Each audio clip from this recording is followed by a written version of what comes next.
começou o Hashtag Educa de hoje, a sua live sobre educação aqui no Facebook da Multirio. Seja muito bem-vindo a essa conversa, você que assiste ao Hashtag Educa.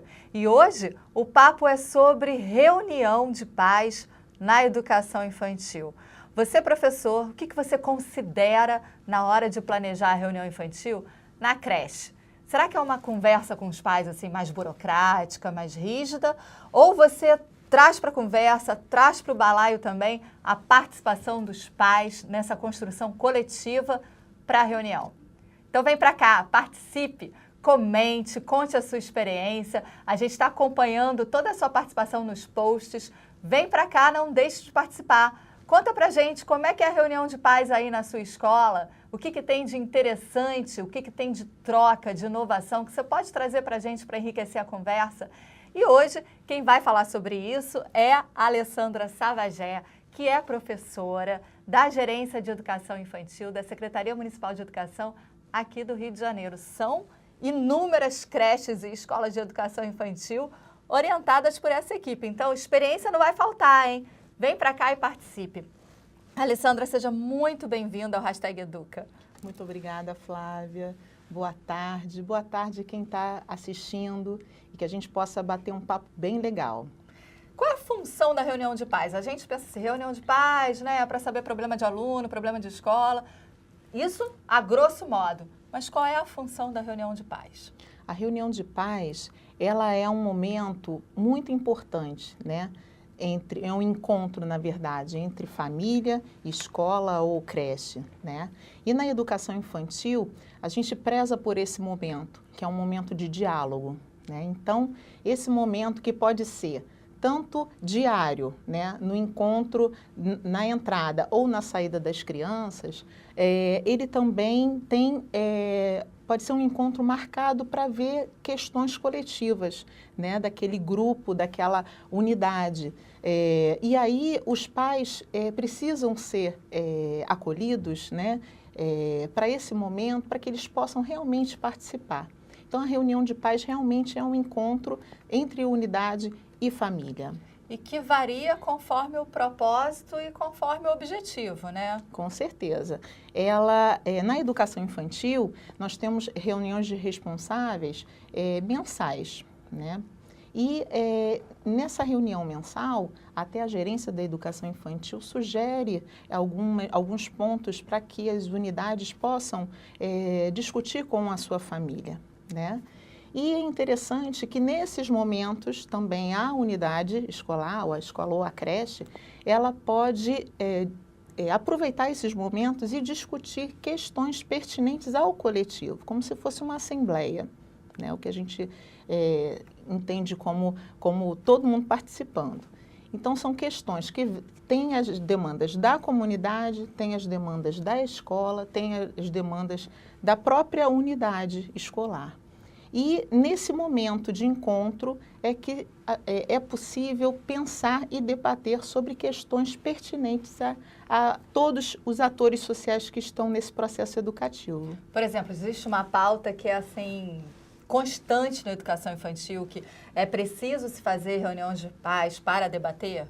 Existe uma pauta? Por exemplo, sei lá, não sei, a questão do soninho, a questão da alimentação, existe uma pauta que essas não dá para fugir, essas são constantes, e aí como fazer com que os pais participem dessa reunião?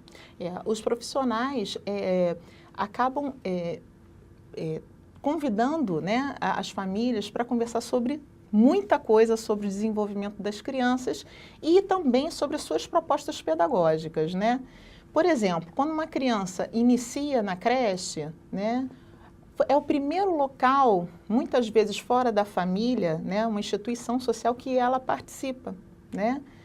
E tem uma rotina, existe uma rotina dentro desse novo espaço, né? E muitas vezes, na verdade, é quase que é importantíssimo, né, que a unidade tenha esse pai, essa mãe, né, essa pessoa que cuida da criança, ela precisa ser informada de como é a instituição, qual é a proposta pedagógica que ela desenvolve, né, que rotinas existem naquela unidade, né, para que um trabalho efetivamente conjunto possa acontecer, não é? Então, as crianças, as famílias são convidadas a conhecer todas essas questões que permeiam o cotidiano dessa criança, né, que está chegando. Porque acho que além do desenvolvimento, que a criança vai entrar numa nova rotina, né, tal, que é diferenciada muitas vezes Sim. da rotina do lar dessa criança. Totalmente né? diferenciada, né? A gente está falando em espaços coletivos, né? A família é um espaço mais privado, né? Na creche ela vai ter outros amiguinhos, ela vai ter outros profissionais cuidando dela, ela vai estar em outros espaços, vai ter outros brinquedos, outra organização. E isso deve ser levado em consideração. E muitas vezes também é o primeiro momento de ruptura com Sim. esses pais, né? A gente pode ver tantas mães, mas eu tenho que voltar da licença maternidade, com o que eu vou deixar? Vai para a creche, né? Exatamente. Que é sofrido. A escola tem que estar preparada para fazer essa escuta também dessa separação da criança em relação à família? É importantíssimo, sim.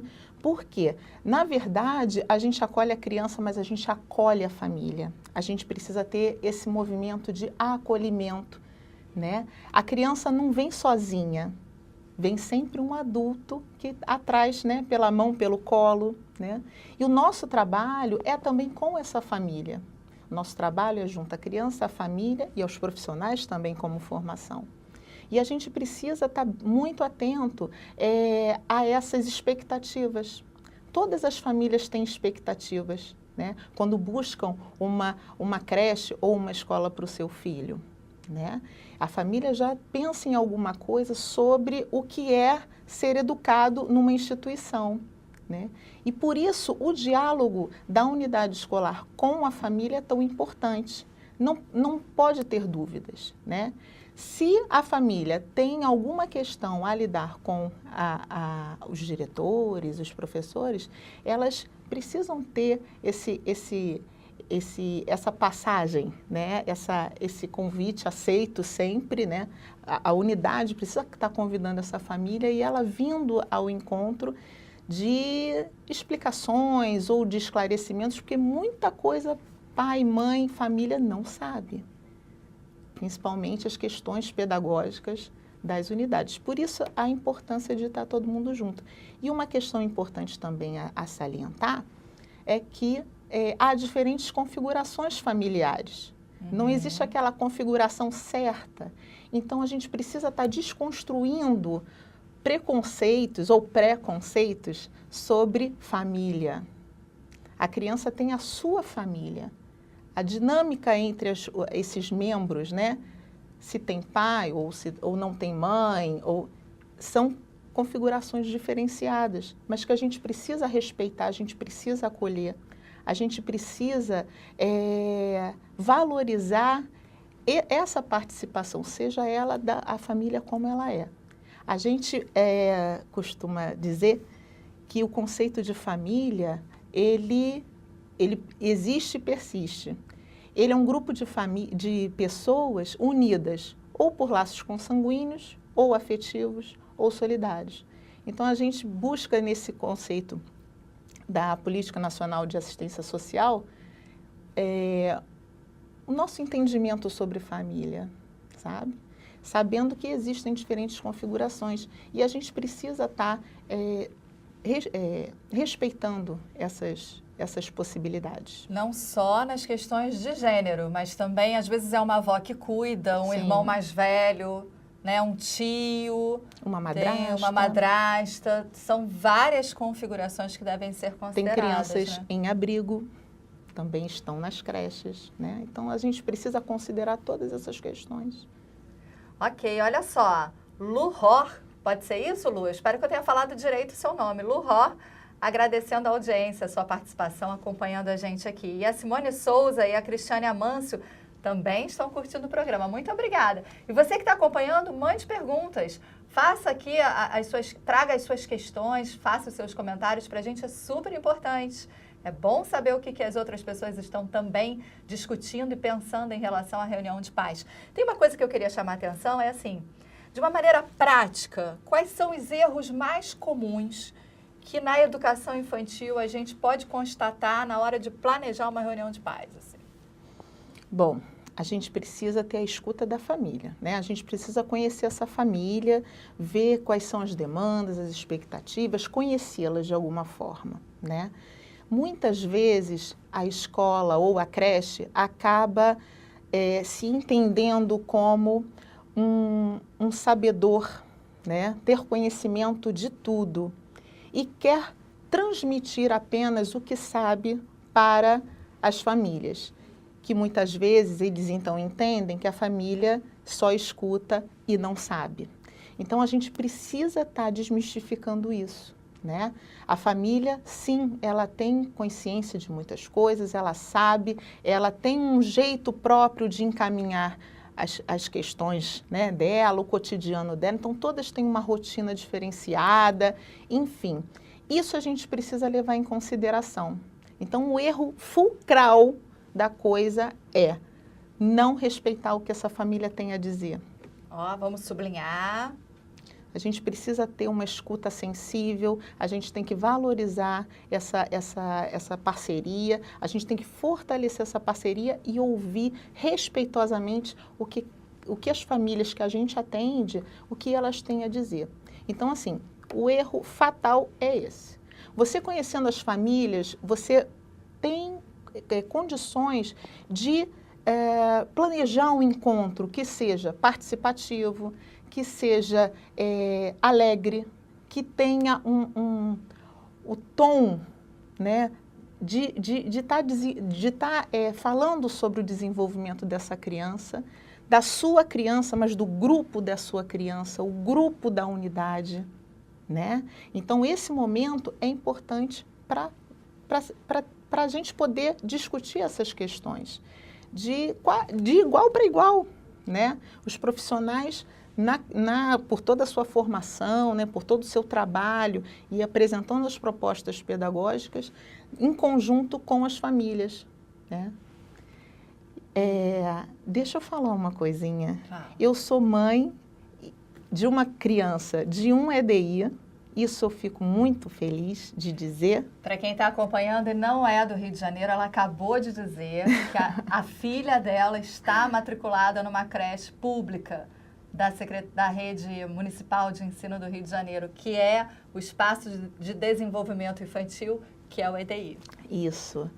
E eu fico muito feliz, Flávia, muito feliz que eu vejo que é um espaço onde as famílias têm essa abertura. Quer dizer, o EDI nos faz esse convite diariamente. Venham, participem. Eu posso chegar lá a qualquer hora do dia. Eu posso chegar lá, posso conversar com a professora ou com a diretora ou com algum funcionário. Posso perguntar como está sendo o seu dia. Eu posso combinar com a professora, por exemplo, chegar lá e contar uma história, né? E eu fico assim, eu tenho um papel duplo. Eu sou mãe e eu também trabalho na gerência de educação infantil. Então, isso está impregnado em mim. Então, muita coisa que eu estudo, que eu converso com outras pessoas de outros lugares, como isso me fortalece enquanto profissional e enquanto mãe também, né? Então, eu vivo as duas faces com as duas da faces. moeda. E aí, como mãe, qual é a sensação? Você que é professor e não tem essa experiência, né? Ou já passou por essa fase de reunião com a educação infantil, mas como mãe, qual é a impressão que você tem quando, por exemplo, você é convidada para uma reunião de pais? Qual é a sensação que isso te imprime? Eu me sinto feliz. Eu vou para a reunião de responsáveis porque eu sei que ali eu vou estar com os meus pares, que são pais e mães também, ou avós, né? Cada um com o seu nome, né? Eu sou a Alessandra, tem a Maria de Lourdes, tem o José Paulo. Todo mundo ali está preocupado em participar, saber o que está rolando, mas também a gente tem essa abertura, né, de saber o que a unidade pretende realizar, com os nossos filhos e conosco mesmo.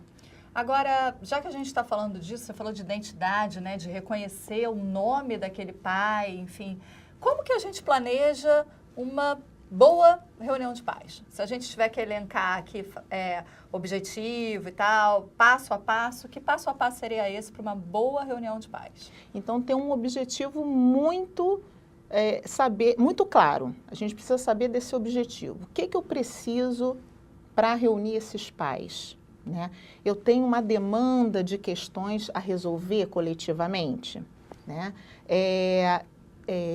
Em segundo lugar, né? Não mais importante, mas a gente, né, precisa saber que esses pais vão ter um espaço para poder participar efetivamente, né? Se colocando, vendo prós e contras e ter uma linguagem que possa ser acessível a ele, né?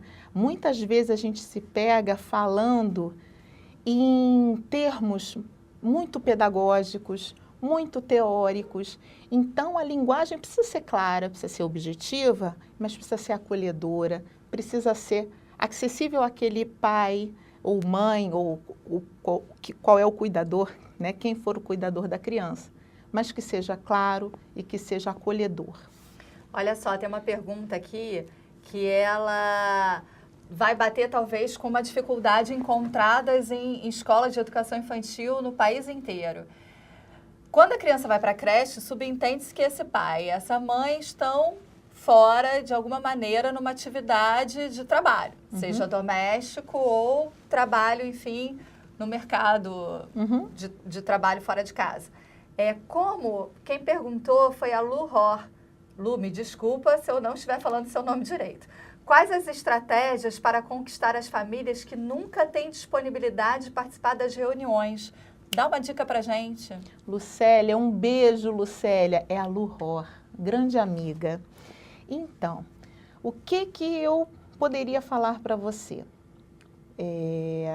Acolher os pais. Isso eu já falei, isso você já sabe. E muitas vezes, os pais que já vêm nesses encontros, se ele vive uma experiência legal, se ele vive uma experiência boa, né, uma experiência que seja enriquecedora para ele, ele vai falar com os outros pares, né? Então, por mais que a gente pense, né, num encontro interessante, né, os outros pais também vão poder falar, olha, eu fui lá na reunião, você faltou, a gente discutiu isso, discutiu aquilo, e foi um momento prazeroso, foi um momento gostoso, foi um momento que a gente se viu, né? E esse também essa também é uma função da escola, da creche. O pai precisa se ver, o pai precisa se reconhecer naquele espaço. Então, a criança, a família precisa estar reconhecida nesse espaço e saber que ali que é onde ele acredita ser o melhor espaço para o seu filho. Então, a gente agora também está pensando, está estudando sobre escola espelho, né? Então, o que é essa escola espelho? O que é essa creche espelho? A família poder olhar para ela e se reconhecer, visto que suas expectativas estão sendo nutridas, né? Que essa participação está acontecendo de uma forma positiva, né? Olha, a gente tem aqui vários comentários. Marluce Vasconcelos está dizendo que é outro fã. O Bruno Weller, que o programa está ótimo. Obrigada, viu, pela participação de vocês. A Michele Pinheiro de Abreu Saramago também mandou um oi e falou que é sua fã. Michele, um beijo. Tem uma pergunta aqui que eu não sei se vai dar tempo, professor Gustavo. Gustavo Oliveira pergunta, escola, comunidade, paz, qual a importância dessa triangulação? O programa está ótimo. Acho que a gente já conversou um pouquinho sobre isso, né? Não existe uma escola, eu acho, que recebe os filhos de uma família sem essa família, né? Sem essa família, não existe, né? Não existe, eu acredito que não exista.